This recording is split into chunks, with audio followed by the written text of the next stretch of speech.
desses momentos, porque são momentos que aparentemente parece que saem da programação, mas eu tenho o pensamento que aquilo que é feito com ordem e essência é exatamente aquilo que é feito pelo Espírito de Deus, porque o indecente somos nós, mas o Espírito de Deus ele é totalmente decente, e quando a coisa é feita pelo Espírito de Deus, conduzido por Ele, o que aparentemente parece uma mudança de programação, de fato é a vontade de Deus se estabelecendo, e a gente se sente melhor, né? O nosso coração se abre e de fato a gente permite que o Espírito de Deus trabalhe em nós aquilo que Ele quer fazer. E eu fico muito feliz por esses momentos no culto, porque são os momentos em que a gente sai um pouco do formato que a gente considera arrumado, direito, né? E a gente nem sabe que esse formato ele é histórico da Revolução Industrial, mas enfim, de fato, se a gente pensar melhor, aquilo quando a gente tem a liberdade de ir à presença do Senhor, seja clamando, seja chorando, seja falando com Ele, abrindo os nossos corações, a partir desse momento está sendo feito o culto com ordem e decência. Nesse momento, é o momento em que o Espírito de Deus nos toma e de fato começa um culto a Deus, a irmã Michie, você tem o nome? É assim, né? Pronto. Convidado do TJ Now hoje à noite, né? Seus filhos. Amém. Glória a Deus. O pessoal dos outros TJ pode ficar feliz também, porque é assim, amém. Eu vi o código tão sério, agora você convida. Amém.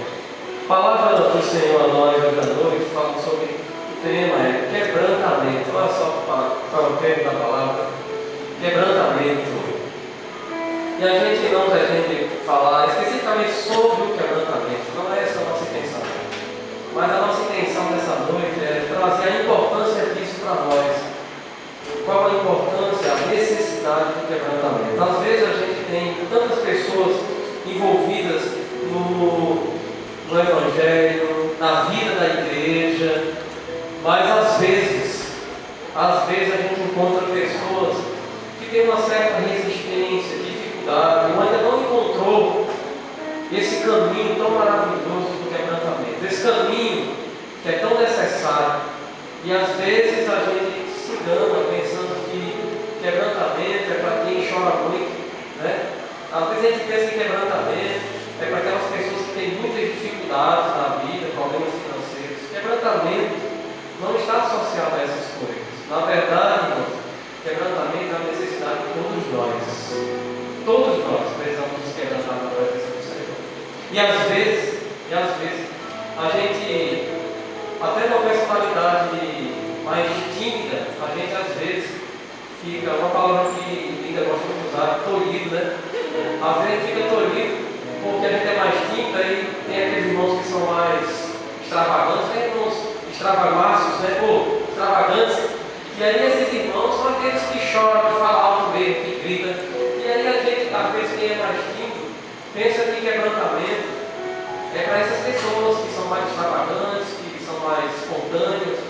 Mas irmãos, nenhum de nós caminha nesse maravilhoso Evangelho do Senhor Jesus Cristo sem pelo menos uma vez estar quebrantado diante do Senhor. Aquele momento em que o seu coração se encontra com o coração de Deus, aquele momento em que você consegue tirar todas aquelas máscaras que a gente às vezes coloca nas nossas orações, que deveriam ser ações de graças, né? E de fato a gente vai passando por esses estágios e chega uma hora que o quebrantamento é necessário. E isso, volto a dizer, isso não tem a ver com a sua personalidade, isso tem a ver com a sua entrega a Deus. Então aquelas pessoas que são mais sérias, aquelas pessoas que são mais duras, né, mais ruins, irmãos, no Evangelho, Paulo, Pedro e João, todos se quebrantam diante do Senhor. Todos. mesmo sem diferença. Às vezes a gente pensa que só o apóstolo João, o apóstolo Amor, que se quebrantava de forma nenhuma. Talvez fosse um dos mais resistentes ao quebrantamento.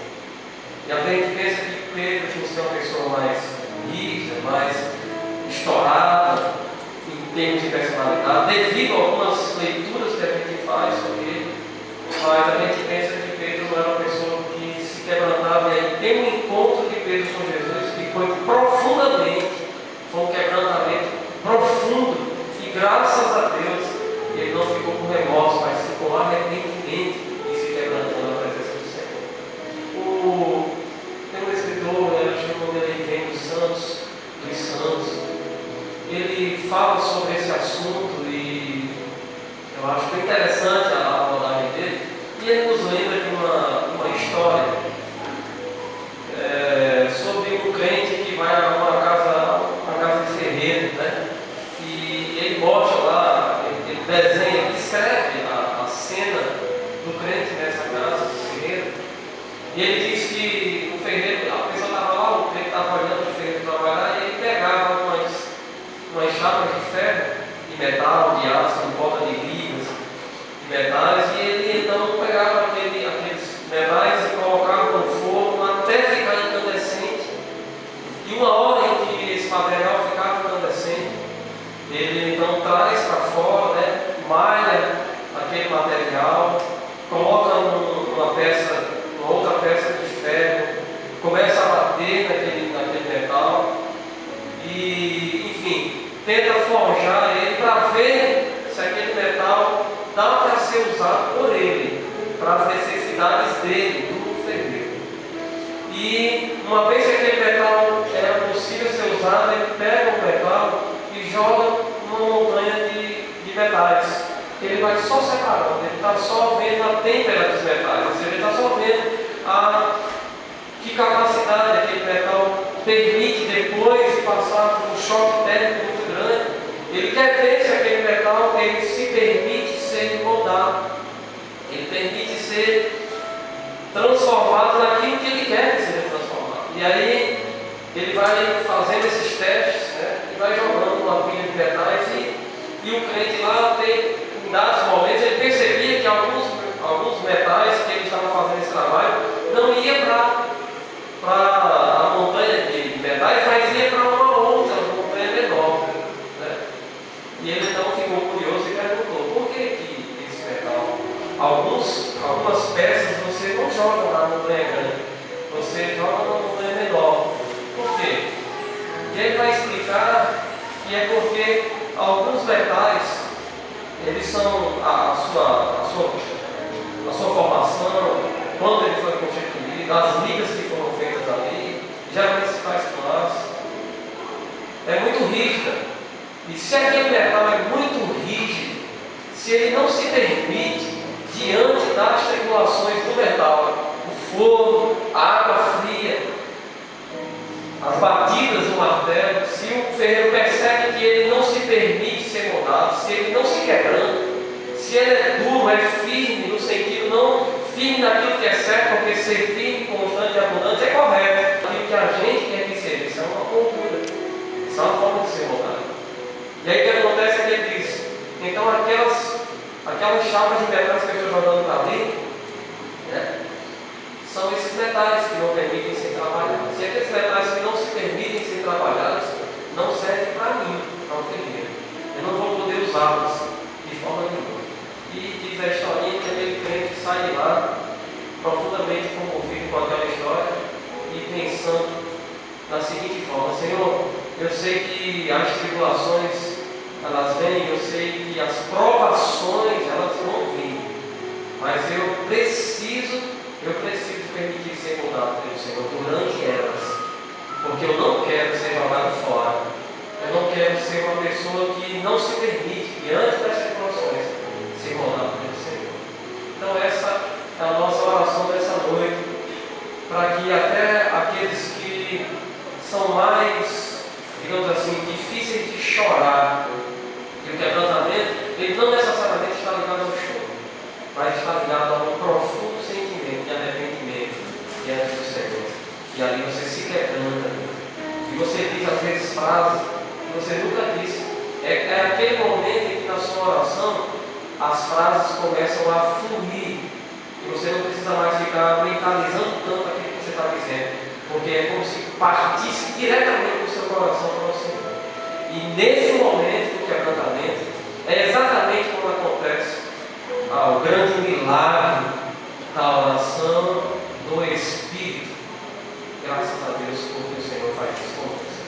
O apóstolo Paulo, ele escreve, eu queria pedir os irmãos sentados mesmo, abrisse em a carta escrita pelo apóstolo Paulo, cremos que pelo Espírito, primeira carta do apóstolo Paulo, capítulo 1, lá no começo, capítulo 1, versículo do 26 ao 31. 1 Coríntios, do 26 ao 31. E aí eu vou pedir para você ficar com essa página aberta, porque provavelmente vai ter alguns outros versículos ainda aí. Falar de quebrantamento no mundo físico tão rígido como o nosso,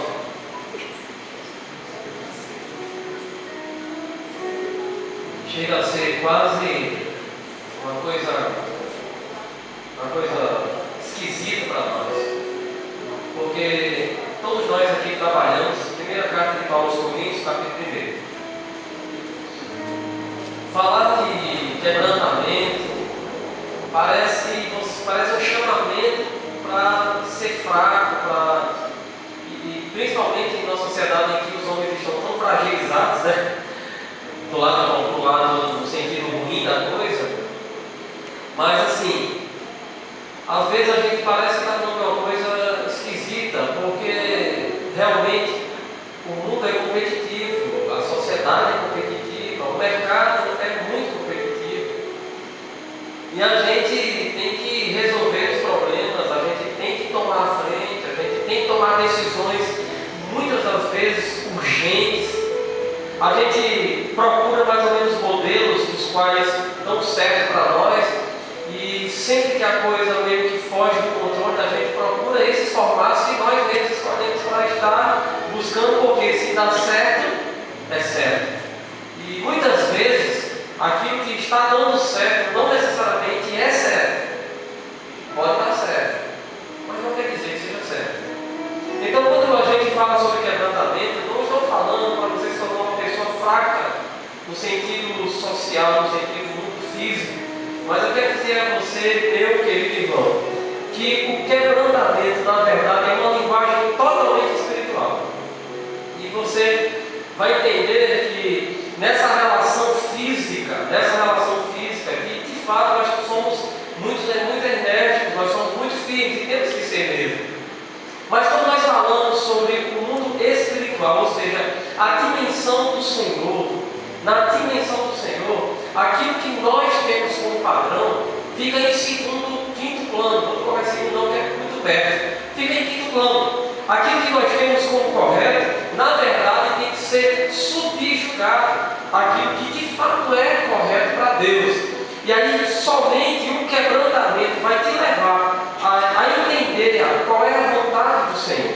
Foi lido aqui hoje à noite isso, muito bem lido, muito bem lembrado. E o apóstolo Paulo era uma pessoa que provavelmente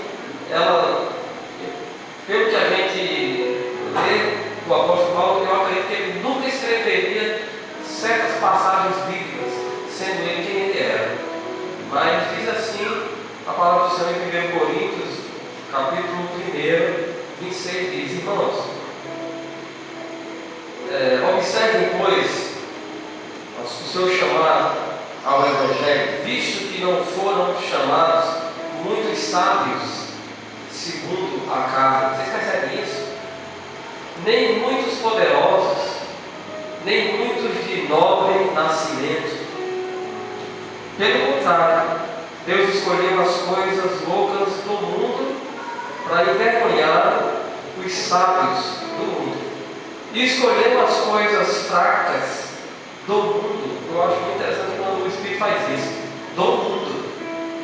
As coisas fracas do mundo para envergonhar as fortes. E Deus escolheu as coisas humildes do mundo e as desprezadas e aquelas que não são, para reduzir a nada as que são. A fim, tem um propósito aí, irmãos, a fim de que ninguém se vanglorie na presença de Deus. Esse é o propósito. Quando a gente fala do mundo espiritual, da dimensão de Deus, Ele não quer ninguém se vangloriando na presença dele. E aí o apóstolo Paulo talvez tenha sido a pessoa mais afetada por essas passagens aqui. Talvez ele tenha sido a pessoa mais afetada, uma das mais afetadas por essas passagens. Mas nós queríamos falar com os irmãos, inclusive há um ditado que diz assim: o mesmo sol, né, ou a mesma temperatura, o mesmo calor que derrete o gelo sólido, tornando ele água moldável, é o sol que pega o barro molhado e torna ele o quê? Rígido. Interessante? O mesmo sol. Então, de fato, a questão não está na temperatura do forno, mas em que comportamento você tem diante disso? Interessante, o mesmo sol. E aí, um se comporta de uma forma, diante de uma tribulação, o outro se comporta de outra forma. Enquanto um amolece, o outro enrijece, fica endurecido. Há uns personagens da Bíblia que eu queria comentar sobre eles nessa noite. Sobre esses personagens. Tem um personagem que é muito conhecido de nós, talvez a gente não lembre o nome dele, mas a gente lembra da história dele. Está escrito no livro de Ruth, Elimeleque. Elimeleque, esposo de Noemi, né? Estão lembrando? A história lá? Qual é o nome? Nora, né? Uma Nora chamada Ruth. Isso. Elimeleque, esse homem. Elimeleque é exatamente aquele homem toda aquela história. Morava em Belém, sua família. E eu queria, dessa vez, não estar em foco nem Ruth e nem Noemi, e nem a família deles, e nem a cidade de Belém. Hoje está, pelo menos, um quarto do foco está sobre Elimeleque.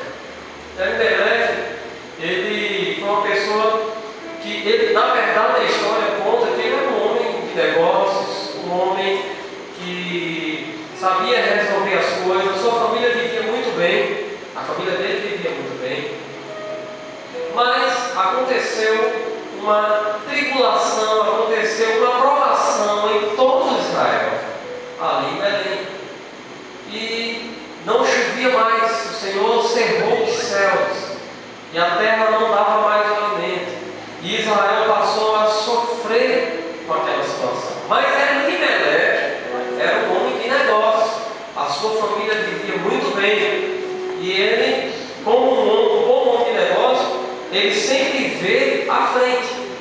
Um bom homem de negócio, ele sempre vê à frente. Quem não é um homem de negócio, é assim, depois que o negócio acontece, é que a gente corre atrás do prejuízo, né? Um homem de negócio, ele nunca corre atrás do prejuízo. Ele sempre se antecipa, ele sempre vê à frente. Enquanto a gente está indo, ele já está o quê? Voltando. Se você está muito animado, comprando um lote para ir morar em determinado lugar, dizendo que é o paraíso, na verdade, o cara que encontrou o paraíso já está aqui de lado, ele já loteou, já pegou aqui na Caixa Econômica, você está indo com a multidão, ele já está voltando para ir comprar outro paraíso. É esse cara. O cara que encontra os paraísos onde a gente. Depois manda vir para pagar, fatiado, sabe? Pois é. Um homem de negócio. Acostumado a resolver as coisas na frente de todo mundo. E diante daquela situação, ele toma uma atitude. Ah, mas seria normal? Não é normal? Ora, se a minha família está passando fome com um monte de gente também, e eu posso resolver o problema da minha família, eu não vou resolver isso. Essa é a atitude física correta a ser feita. Só que ele merece dentro daquela situação, daquela tribulação, e aquela tribulação era em todo Israel.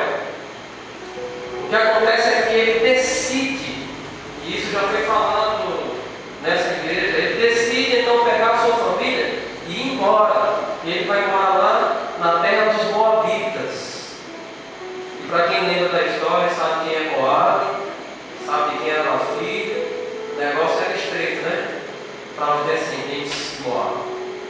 Irmãos, o que acontece é que Elimelec, ele sai do lugar espiritual onde ele deveria estar, que é na terra que o Senhor deu a ele, deu a todo Israel, ou seja, o lugar da bênção.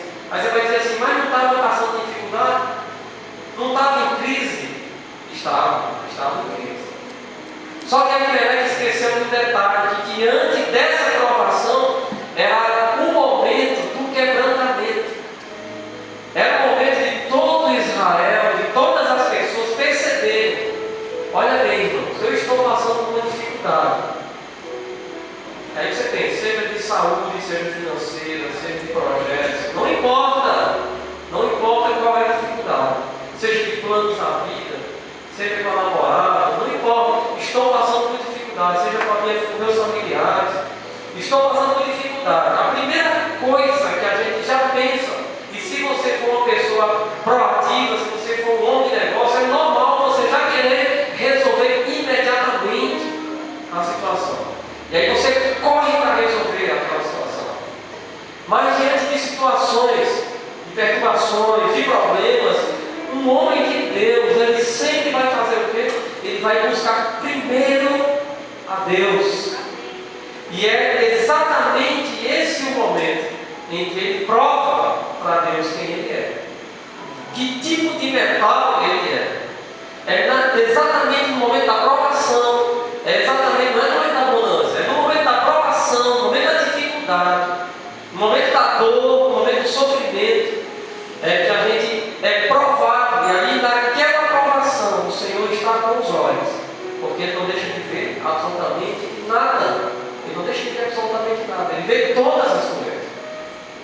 E o Senhor olha para Elimelec, e ao contrário dos outros, Ele pega a família dele e vai-se embora com a solução dele, humana, para onde ele achava que era certo.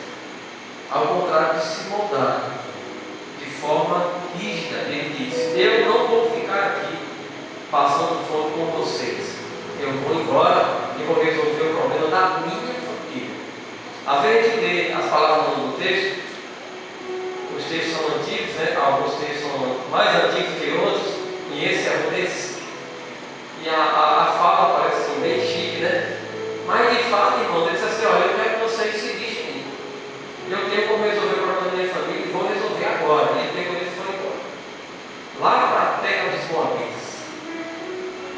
E ele perdeu uma grande oportunidade. E nessa tribulação de todo Israel, de buscar a Deus, se quebrantar na presença do Senhor e ouvir de Deus qual era a solução correta, qual era o direcionamento correto.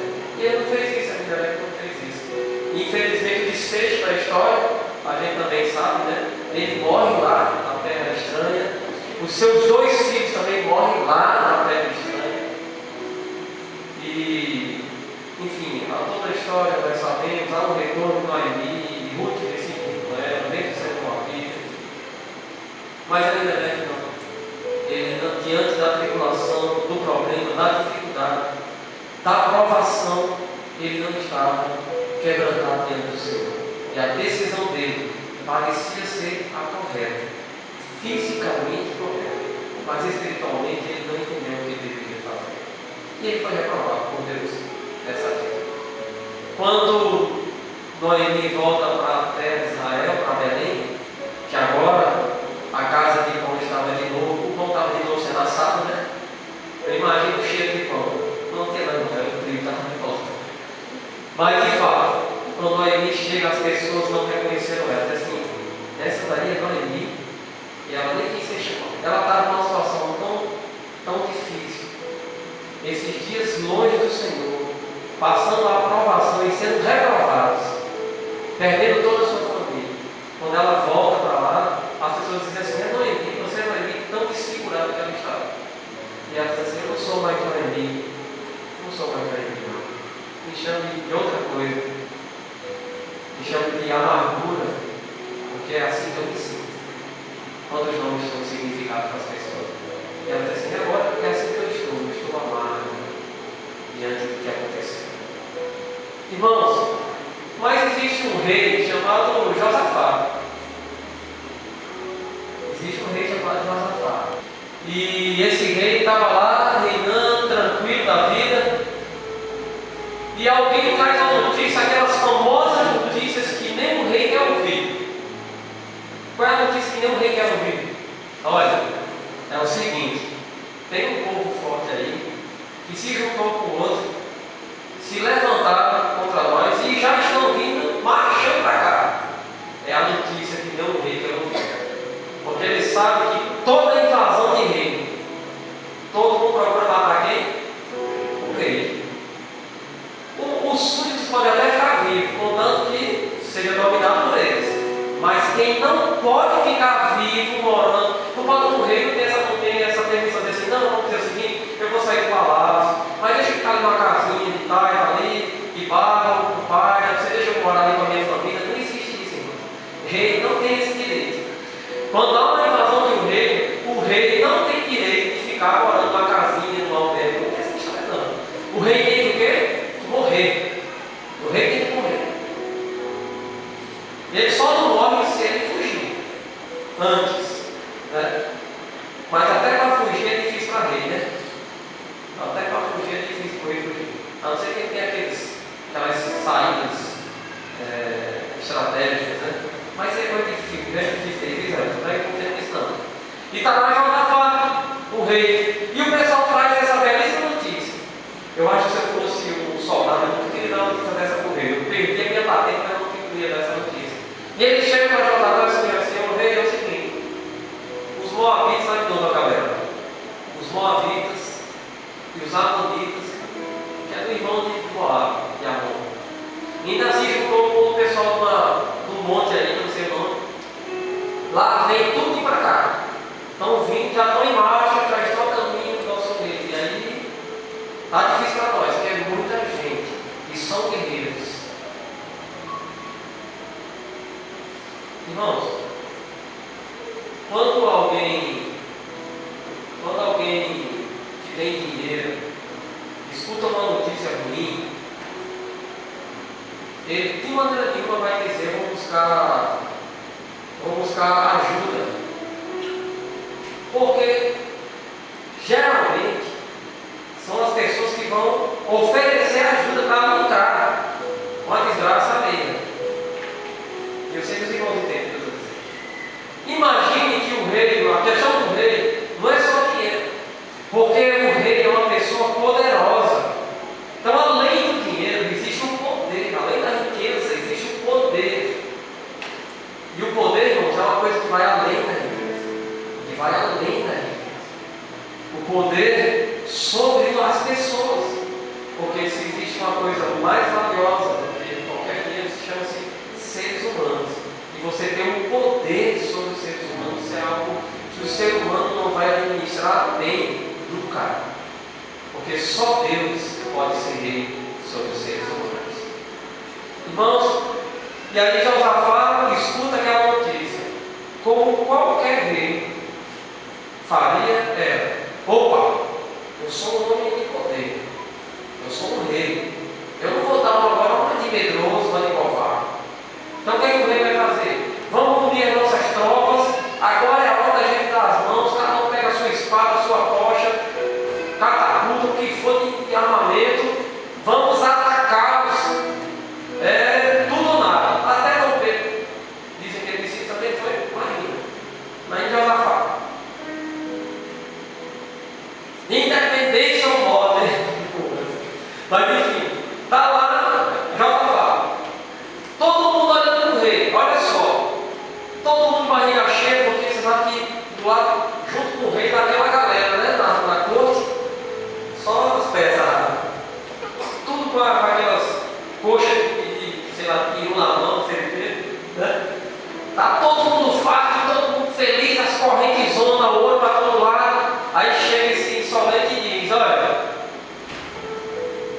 moabitas, os amonitas e o povo do monte está vindo contra nós. Aí você está lá. Aí o que acontece, irmãos? Todo mundo olha para quem?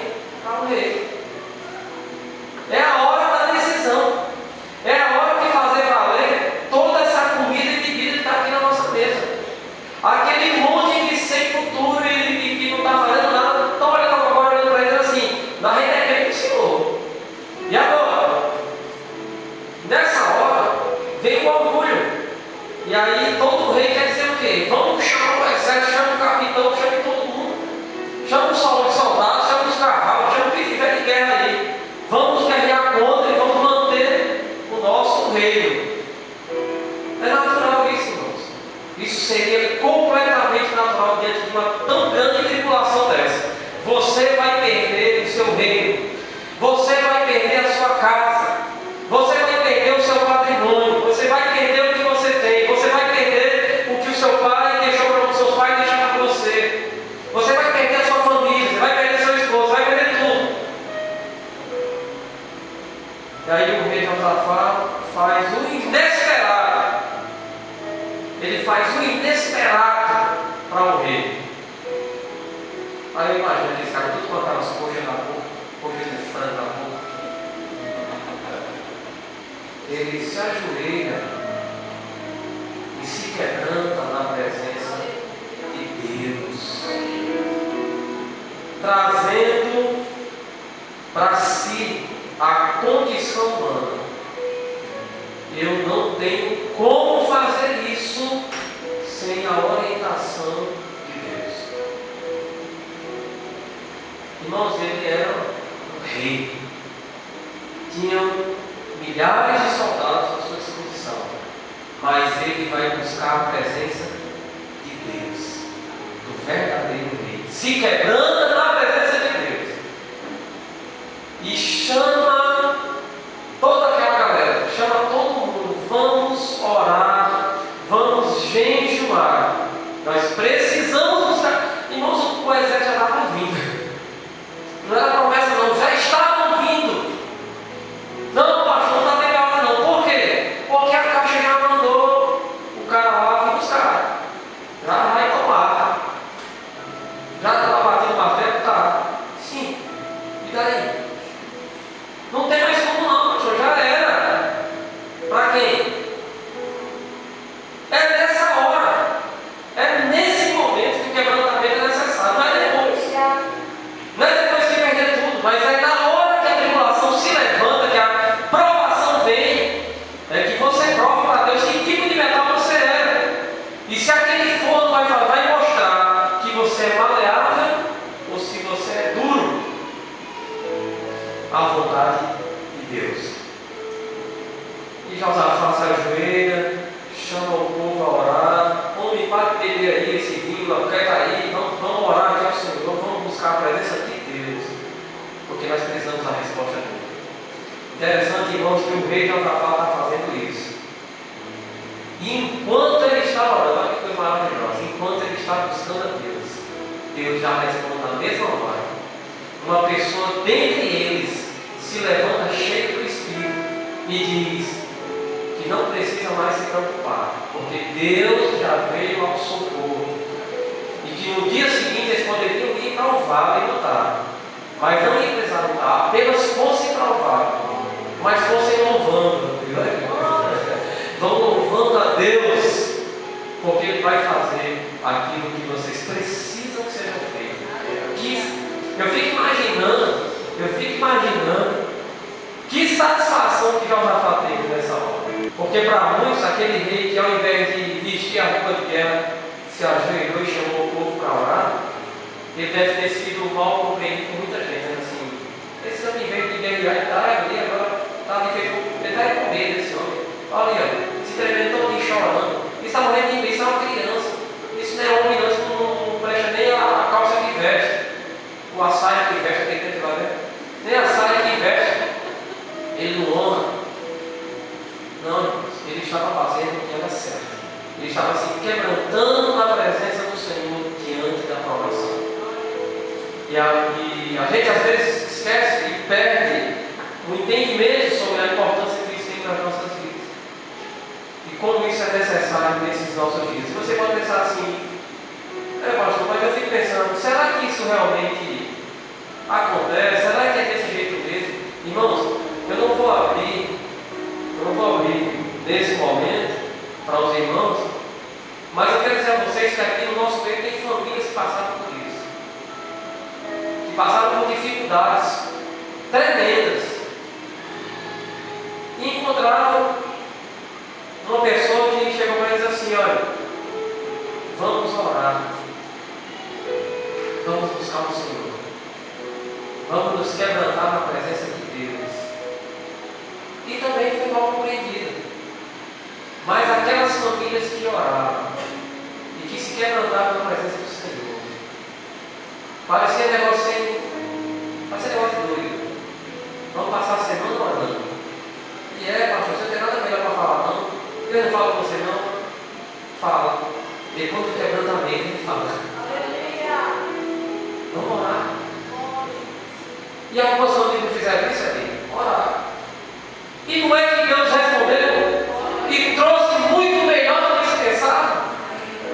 Respondeu de forma milagrosa, coisa que estava enganchada há muito tempo, mas quando se ajoelha e ora e se quebrando diante do Senhor, Ele responde de verdade, porque esse é o formato, é assim que se faz. Não é do seu jeito que é feito, mas é da forma que Deus quer. E como é que você sabe a forma de Deus? Quando você se quebrando na presença dele e escuta a voz do Senhor, e Ele vem com socorro e responde às nossas orações. Eu queria que você lesse comigo a continuidade do capítulo 2, tem dizendo assim, capítulo 2, versículo 1. O apóstolo Paulo, os irmãos sabem que o apóstolo Paulo era um homem acima da média, sim? E ele disse isso. Ele disse: eu sou entre os judeus da minha idade, eu sempre fui acima da média. Você sabe que Paulo disse isso? Entre os judeus da minha idade, eu sempre fui acima da média. Paulo disse isso. Ele disse, só que eu posso falar, né? Eu superei a todos. Foi isso que ele disse. E aí? Paulo era realmente acima da média. E quando se tratava da lei, eu vou voltar para a religiosa aí que era muito mesmo. Irmãos, ele passa em Atenas, no começo do ministério. Ele passa em Atenas. Ora, Atenas, diga aí, irmãos, berço do conhecimento. Só que ele passa em Atenas, ele não passa despercebido, não. Quando ele chega em Atenas, ele já vai ficar, ele já fica pregando nas sinagogas e nas praças. No começo. Imediatamente se percebeu que ele era uma pessoa, irmãos, onde está numa terra cheia de filósofos. Todos aqueles filósofos que você escuta eram todos lá de Atenas. A grande maioria de Atenas. Na verdade, você não sabe, mas boa parte da sua forma de pensar é influenciada por esses camaradas. Poxa, que é verdade, vai ser mais alguém, entendeu? E aí Paulo passa em Atenas e ele se percebe que aquele cara, o discurso dele feito na praça, merecia o Paulo do Areópago. Diga aí, não era qualquer pessoa não. Ele é levado ao Areópago pelos filósofos. Diz assim: a gente quer ouvir você. Só que ele quer ouvir você qualquer coisa, ele quer ouvir você aqui na praça central. Porque o que você fala, meu amigo, é um negócio. Ele quer saber o que é isso aí. Você é diferenciado. Apesar do segredo, né? Apesar do segredo, você é diferenciado. Ele quer ouvir. Irmãos, Paulo faz um discurso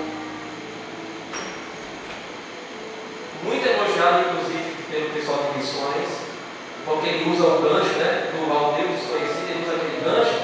E aí ele é muito elogiado por isso. Mas deixa eu dizer uma coisa a vocês, irmãos. Eu não sei se vocês perceberam o tom do texto quando Paulo está falando com os atenienses. Ele cita, inclusive, os filósofos deles. Ele cita duas escolas, os estoicos. Ele cita lá no texto, ele cita os epicureus. Ele cita escolas filosóficas. Ele tem uma citação lá que é um trecho que ele leu de um filósofo dele. Está lá no texto. Ou seja, ele estava arrasando mesmo. Mas ele começa no final a humilhar os gregos. E chega um momento em que ele fala em ressurreição e aí foi fechado. Deixa eu dizer uma coisa a vocês, irmãos. Paulo não abriu igreja em Atenas. Carta de Paulo à igreja dos atenienses. Você leu essa carta na sua Bíblia? Valeu? Abriu não, irmãos. Abriu não. Mas Paulo, depois daquela visita, ele vai passar por uma tribulação enorme. E ele se encontra depois escrevendo essa carta. E olha o que ele vai dizer aqui, no capítulo 2. Eu, irmãos, quando fui ter convosco, anunciando-vos o testemunho de Deus, não o fiz com ostentação de linguagem ou de sabedoria. Era outro Paulo.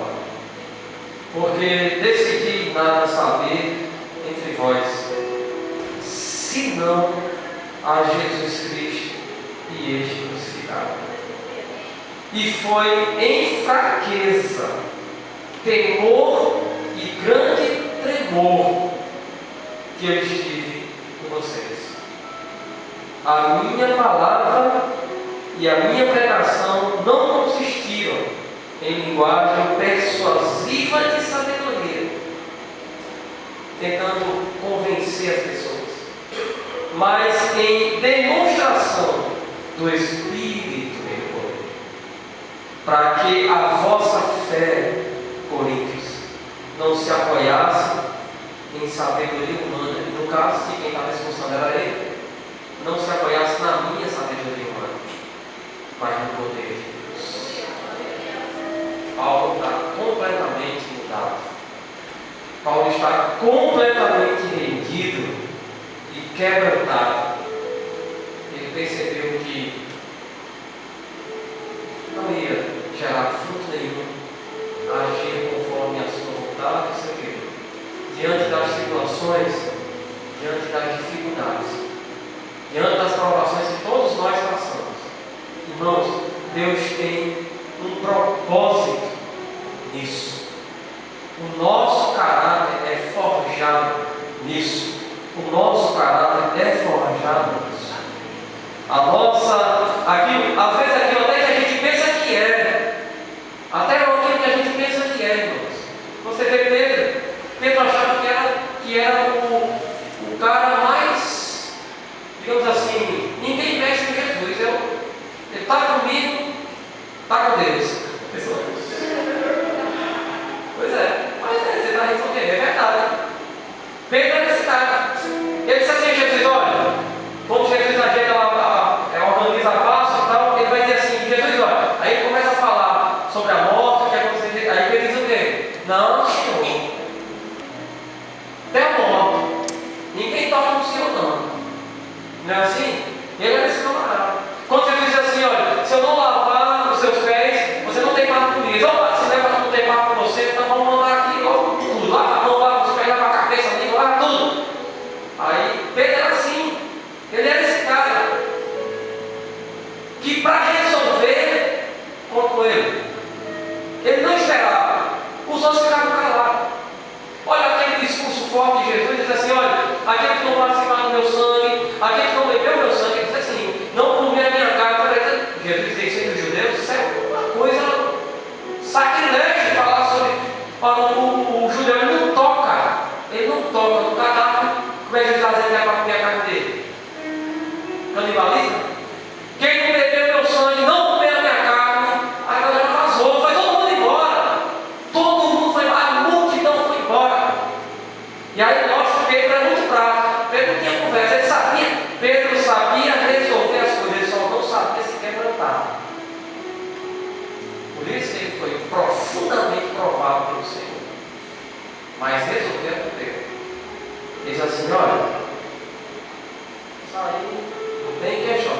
É o seguinte: o texto aí é difícil, a sua proposta é complicada, mas eu digo para você, para onde é que a gente vai? Se só tu tens palavras de vida eterna, a gente não tem para onde ir, não. Então, vamos aqui. Vamos para o que deve é. Para o que deve é. Mas não tem quebrantamento. Ele ele não sabia se quebrantar na presença. Aí Jesus vai dizer assim: rapaz, deixa eu dizer para você pensa que você tem esse caráter aí, né? E até bem visto pelas pessoas, mas deixa eu dizer para você vai passar por uma prova. Eu vou te chamar de Cefas.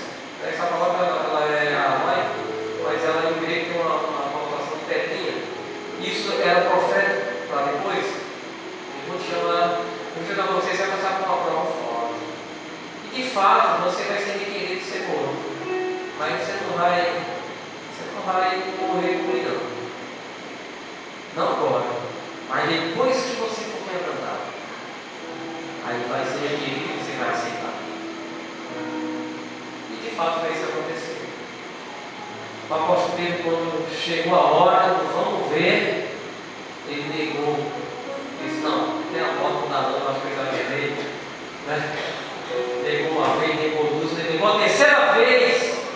O apóstolo Marcos, salvo engano, o apóstolo Marcos é o único que vai dizer esse trecho. Ele vai dizer assim: e Jesus olhou para Pedro.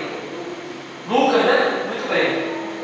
Olhou para ele. Jesus olhou para ele. Foi o único que disse isso. Os outros não falaram isso. Só disse que ele ficou triste e tal, profundamente triste. Mas ele somente ele diz assim: Jesus olhou para ele. E nesse momento diz que ele chorou amargamente, se quebrantou profundamente diante do Senhor. Irmãos, o Pedro que vai aparecer depois é outro Pedro. É outro Pedro. É o Pedro que vai se encontrar com Jesus. E olha, eu estou terminando. A cena interessante é que vocês lembram quando as mulheres vão lá no túmulo e eles encontram lá o anjo, né? Olha o que o anjo diz. O anjo, ele diz lá no texto: vocês estão procurando Jesus, ressurreto. O anjo diz toda aquela história. Mas sabe o que o anjo diz? Diz assim: olha, mulheres, ele não está mais aqui não. Mas vão até os seus discípulos. Vão lá, até os discípulos.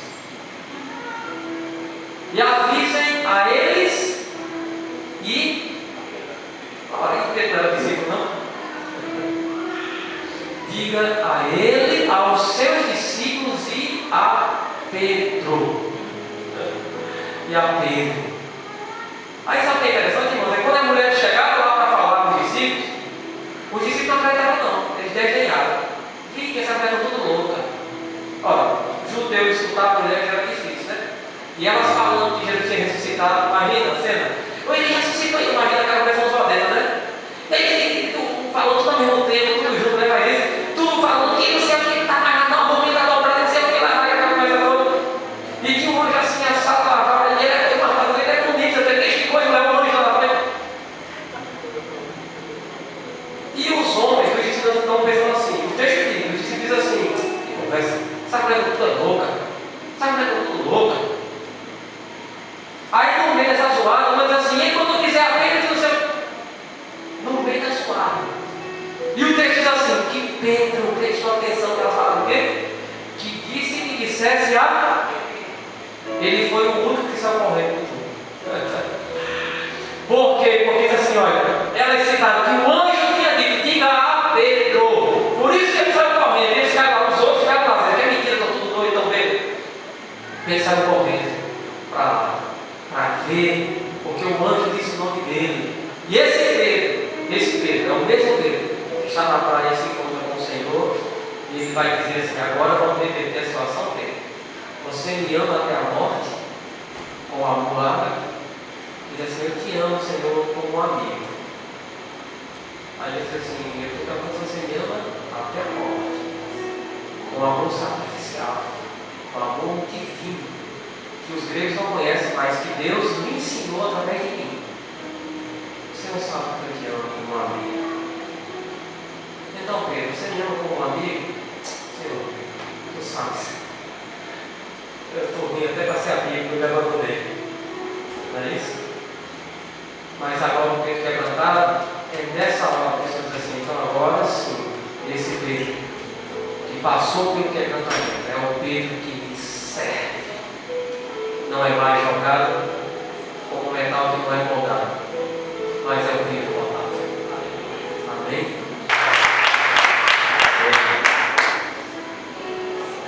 Feche seus olhos. Pai, nós queremos te agradecer porque as provas, Senhor, que nos sobrevêm, elas trabalham o nosso caráter.